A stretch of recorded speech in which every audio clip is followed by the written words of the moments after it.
Selamat pagi, siang, atau sore. Mohon izin kepada dosen pengampu mata kuliah Hukum Kepariwistaan, Bapak Dr. Madi Gede Subakar Maresan SHMKN.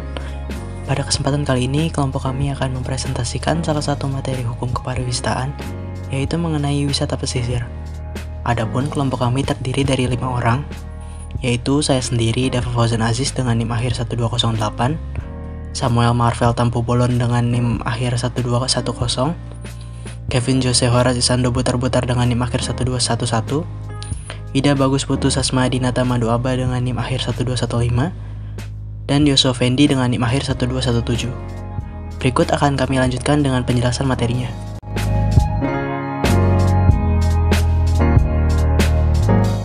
Apa itu wisata pesisir?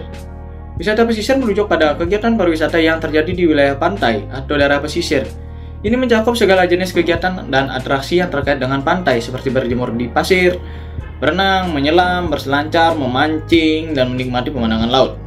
Definisi lain dari wisata pesisir yaitu sebagai kegiatan rekreasi yang dilakukan sekitar pantai seperti berenang, berselancar, berjemur, menyelam, snorkeling, berjalan-jalan, atau berlari-lari di sepanjang pantai, menikmati keindahan suasana pesisir, dan bermeditasi. Wisata pesisir sangat populer di banyak bagian dunia karena keindahan alamnya yang menakjubkan dan beragam aktivitas yang dapat dilakukan. Destinasi wisata pesisir dapat mencakup pantai-pantai yang indah dengan pasir putih, air laut yang jernih, serta terumbu karang dan keindahan laut yang menakjubkan. Wisata pesisir tidak hanya menawarkan pemandangan alam yang indah, tetapi juga beragam fasilitas seperti resort, restoran, bar, toko-toko, dan kegiatan rekreasi lainnya. Ini memungkinkan wisatawan untuk bersantai dan menikmati liburan mereka dengan berbagai pilihan hiburan dan makanan. Selain itu, wisata pesisir juga memiliki nilai ekologis dan lingkungan yang penting.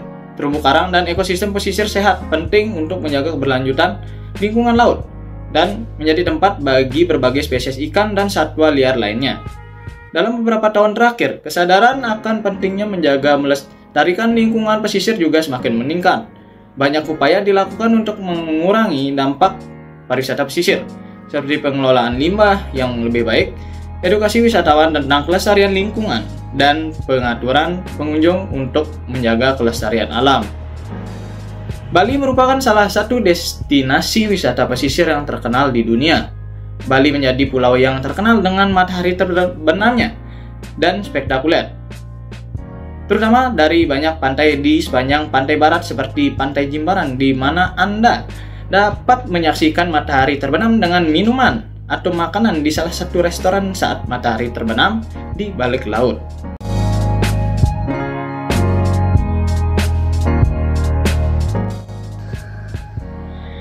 Seiring dengan pertumbuhan industri pariwisata, destinasi pesisir telah menjadi salah satu daya tarik utama bagi para wisatawan di seluruh dunia. Salah satu daerah yang dikenal dengan pesona wisata pesisirnya adalah Bali, sebuah pulau indah yang terletak di Indonesia. Berikut adalah contoh tempat wisata pesisir yang terkenal di Bali. Yang pertama, ada Pantai Kuta. Pantai Sunset yang terkenal dengan ombaknya yang cocok untuk surfing.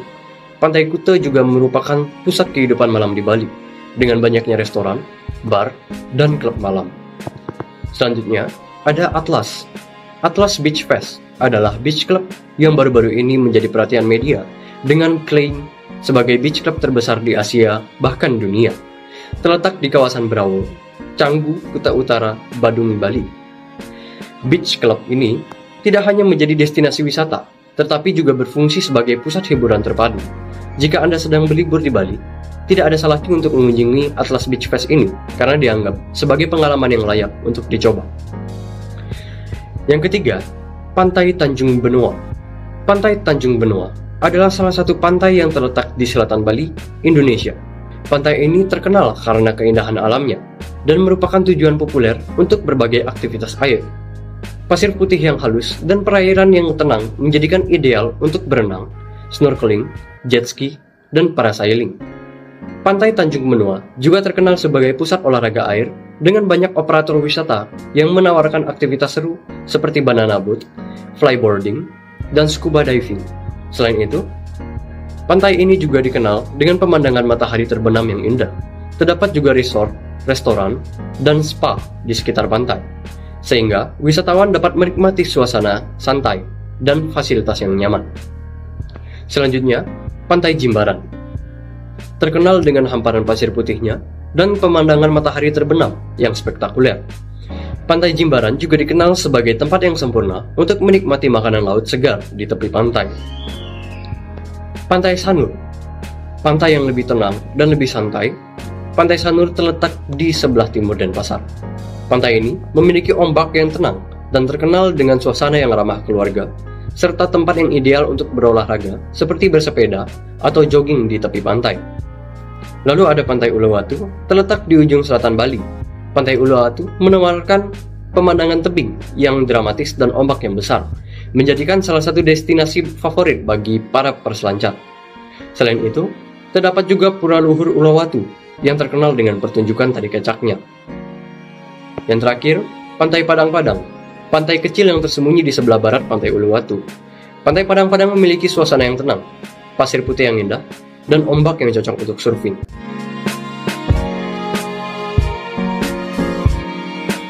Tidak terlepas dari pembahasan mengenai wisata pesisir yang terkenal di Bali, terdapat pula permasalahan wisata pesisir di Bali. Berikut adalah beberapa permasalahan umum yang dapat ditemui di wisata pesisir di Bali, beserta contoh kasus nyata dari setiap permasalahan tersebut. Yang pertama, pencemaran lingkungan. Peningkatan jumlah pengunjung dan aktivitas pariwisata di pantai-pantai Bali telah menyebabkan peningkatan limbah, polusi, dan kerusakan ekosistem laut.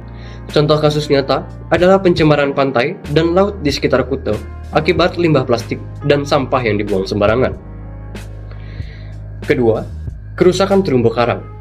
Aktivitas snorkeling, diving, dan perahu wisata di beberapa pantai di Bali dapat menyebabkan kerusakan terumbu karang akibat kontak fisik, penggunaan alat bantu seperti fins, dan penggunaan bahan kimia dalam tabir surya.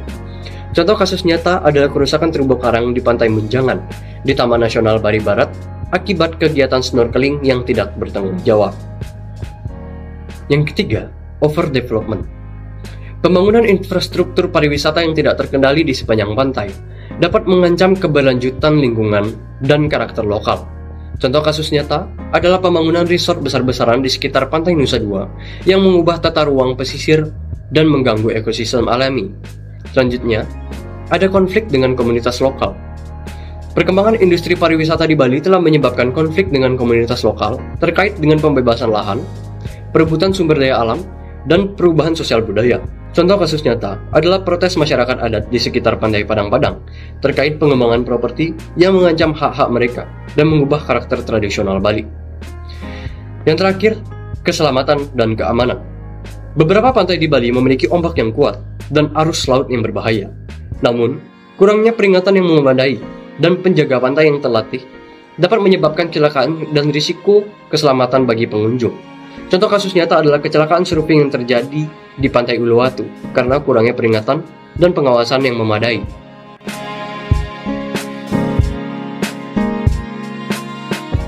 Tindakan untuk menangani permasalahan wisata pesisir di Bali untuk kedepannya. Indonesia adalah negara yang dikenal dengan panggilan negara maritim. Negara maritim memiliki kekuatan pada wilayah lautnya yang lebih luas daripada daratannya. Dengan luasnya laut Indonesia, bisa menarik wisatawan untuk datang berkunjung. Apiknya laut Indonesia dilengkapi dengan sosial budaya yang indah menjadi paket lengkap jika ingin melakukan kegiatan wisata. Bali yang memiliki bibir pantai yang luas dengan keanekaragaman budaya menjadikannya top of mind untuk para wisata Indonesia. Perolehan devisa kedua terbesar setelah migas dan peringkat kedua destinasi terpopuler di dunia. Daya tarik akan wisata pesisir Bali tidak hanya membawa prestasi bagi Indonesia, di sisi lain membawa permasalahan bagi Indonesia sendiri. Baik permasalahan dari segi sumber daya manusia, sumber daya alam, dan penetapan kebijakan. Perlunya tindakan untuk menangani permasalahan ini akan kami paparkan dan beberapa poin penting di bawah. Yang pertama, sumber daya manusia. Keterbatasan pengetahuan penduduk akan lingkungan pesisir berdampak pada alam sendiri. Pemahaman akan lingkungan sosial, alam, budaya, dan ekonomi sangat penting dalam tindakan untuk menangani permasalahan wisata pesisir ini. Perlunya SDM yang mumpuni. Perlu juga peran pemerintah pusat ataupun daerah untuk memberikan penyuluhan bagi pelaku wisata pesisir mengenai pengelolaan lingkungan pesisir yang baik untuk menghindari dampak-dampak buruk di kemudian harinya. Masyarakat juga perlu untuk diberikan pemahaman mengenai promosi akan daya tarik wisata pesisir yang dikelola agar pengunjung tertarik dan berdampak pada naiknya pendapatan masyarakat. Wisata yang terpusat pada ekonomi pun tidak bagus, maka perlu pengawasan dan kebijakan dari pemerintah daerah untuk mengatur tindakan dari industri pariwisata. Kedua, sumber daya alam. Alam menyajikan keindahan, tetapi di lain sisi manusia merusaknya. Wilayah pesisir dianggap sebagai wilayah eksklusif untuk pariwisata, menjadi ruang yang superior. Wilayah ini menjadi prioritas untuk diberdayakan menjadi sektor-sektor ekonomi, seperti villa, hotel, kafe, dan lainnya. Maka terdapat konflik akan penggunaan ruang dan dampaknya pada keberlangsungannya. Runtuhnya tebing pantai, sering terjadi banjir, turunnya ketinggian tanah, dan pengisian bibir laut menjadi akibat dari kesenangan manusia akan alam. Kerusakan sumber daya pesisir menjadi masalah baru untuk wisata pesisir ke depan. Perlunya kesadaran masyarakat dan pemerintah dalam mengatasi masalah ini dengan memberi kesepahaman, kebijakan, dan tindakan penjaga terhadap masalah tersebut. Yang ketiga, kebijakan. Melalui kebijakan, segala permasalahan yang terjadi terkait wisata pesisir akan lebih mudah diatasi. Kepekaan akan masyarakat dan lembaga terkait perlu untuk mencegah ataupun mengatasi permasalahan yang ada. Banyaknya masalah seperti runtuhnya tebing pantai, pengisian bibir laut, dan lainnya menjadi contoh bahwa diperlukannya kebijakan. Dengan kebijakan, diharapkan menumbuhkan pemahaman dan kesadaran akan pentingnya merawat wisata pesisir. Kesadaran tentang keberlanjutan dan pentingnya integrasi antara masyarakat, alam, dan segala pihak untuk membangun wisata pesisir yang lebih baik ke depannya. Dengan kebijakan, diharapkan menumbuhkan pemahaman dan kesadaran akan pentingnya merawat wisata pesisir, seperti kebijakan wisata pesisir yang berkelanjutan dengan jangka waktu pelaksanaan setiap 5 tahun. Dalam kebijakan tersebut, telah mengatur tata cara pengelolaan wisata pesisir yang baik dengan memikirkan masyarakat, pihak terkait, dan alamnya. Hal ini sudah diatur pada Peraturan Menteri Pariwisata dan Ekonomi Kreatif atau Kepala Badan Pariwisata dan Ekonomi Kreatif Nomor 9 Tahun 2021 tentang pedoman destinasi pariwisata berkelanjutan secara meluas. Namun, perbedaan lingkungan di setiap daerah rasanya perlu secara khusus mengatur wisata pesisir khususnya di Bali melalui peraturan daerah yang baru.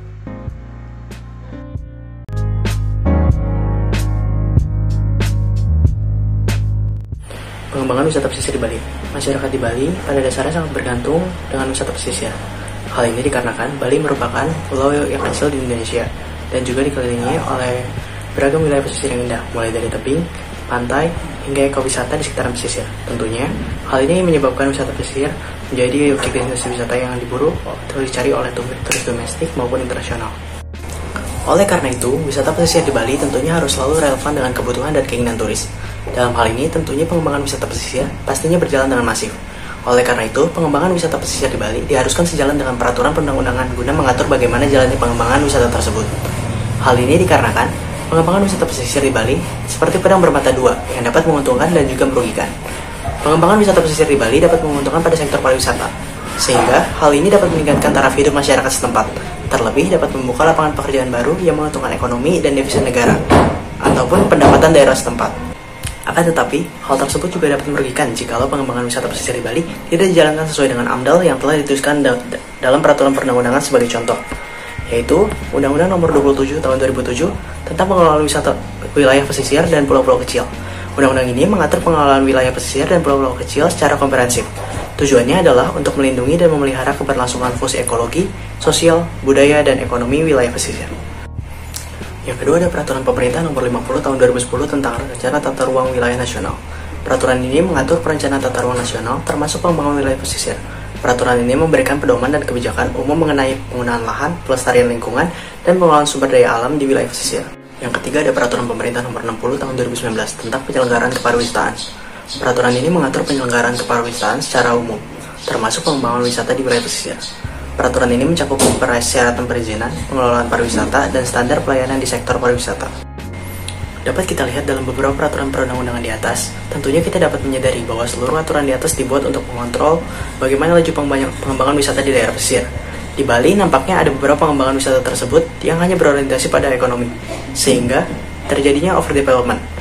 Padahal di dalam undang-undang, hal tersebut ternyata menyalahi aturan secara jelas bahwasannya pengembangan wisata di daerah pesisir tidak boleh merusak sosiokultur yang ada di sekitarnya. Tentunya, dari hal tersebut dapat kita kaji ulang, bahwasannya aturan-aturan yang telah dibuat, dikodifikasi, dan disahkan dalam lembaran-lembaran negara tersebut tidak hanya dituliskan dalam peraturan perundang-undangan. Tentunya harus ada aksi nyata dalam mewujudkan apa yang dituliskan dalam peraturan perundang-undangan tersebut, agar pengembangan wisata pesisir di Bali berjalan sesuai AMDAL, sehingga mendapatkan hasil yang maksimal serta dapat menguntungkan bagi masyarakat Bali, dan tidak merugikan turis yang datang untuk berlibur. Sekian materi yang dapat kami jelaskan. Mohon maaf yang sebesar-besarnya jika terdapat kesalahan, karena kami semua masih dalam proses pembelajaran. Sekian dari kami, terima kasih.